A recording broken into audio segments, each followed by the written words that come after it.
Hey guys, so we're taking a little break from the Refit Puffin videos because I'm running the 113th Mac this year. So this is my 7th time running it. It's the oldest freshwater sailing race in the world. It's the longest. So we're headed north. We got storms this year, which is going to mean that we're going to be a little faster, but a little wetter. So I'm going to share this experience with you. Let's go.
Ace.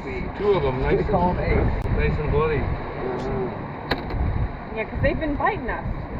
So they're all full of blood.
Hey guys, I wanted to show you a little bit about the boat that I do the Mac race on and have done for the last 3 years, or 3 races. So this is Global Nomads. It is a J105. I believe this is a late 90s, early 2000s boat.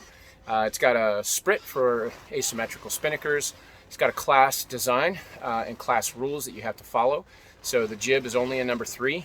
It is a fractional rigged boat. It's got a fairly big mainsail. Does a lot of the driving upwind. But yeah, it's a great boat. It's fast. You can competently sail this boat with 5 to 8, depending on the type of racing you're doing and duration of the race. It does respond well to having weight up on the rail. It is a fast boat. Our top speed on this boat sustains about 13.5. Surfing down waves and really heavy stuff, we've hit in 15.8, which is screaming on a boat this size. So I'll show you around the boat a little bit. So we got a decent V-berth. The spin pole runs forward out of the V-berth through that bulkhead, and it's all controlled from the cockpit. There's a head, which we got a bunch of spinnakers in right now. Small nav station. Got all of our equipment up here that's needed. Here's all of our switches for the electrical panel. And we've got a settee here, got a settee here, and all this is storage. Now I will say this boat, these boats are notoriously a wet boat. You can see there's not a lot of headroom. I can't stand up in here either. Sorry, I'll just sit down. But it is notoriously a wet boat. No matter what happens, no matter how you sail it, no matter how much you try and seal the thing up, you're gonna get water in it when you have heavy winds, heavy air, storms, anything like that. So there are very few places to sleep down here and stay dry in those conditions. So we usually sleep with our foul weather gear on, all geared up anyways, especially on the Mac race. It's fairly comfortable, I would say. It's safe. It is a bumpy boat. You feel everything. She has a tendency to oversail the waves, get on top of them and slam down, but this is kind of what we got. So overall, pretty nice boat. Hey guys, so I'll show you the deck layout and kind of how this all is. We're just after a race.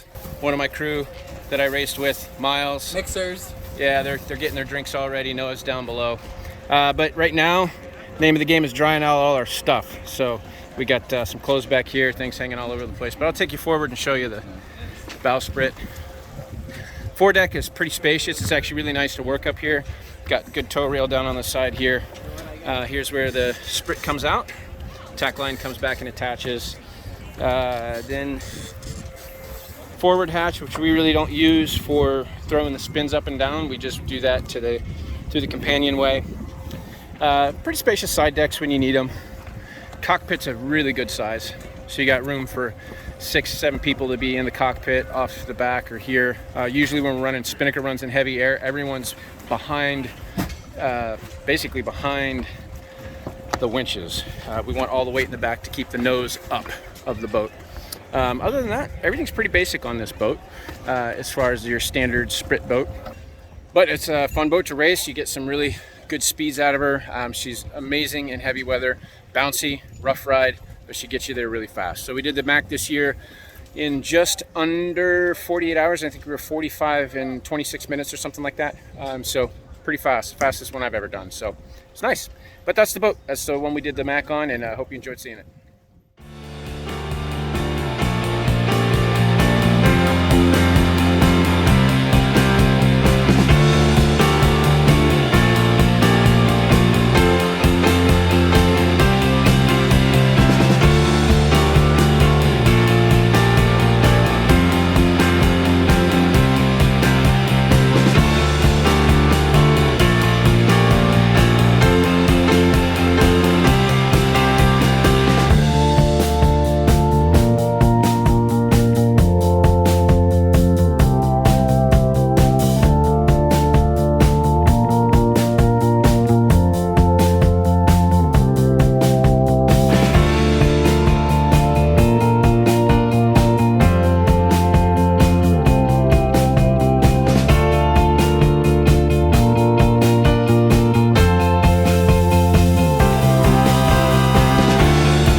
So the Chicago to Mackinac race starts in Chicago and goes all the way up the north side of Lake Michigan to Mackinac Island, which is a beautiful, picturesque island.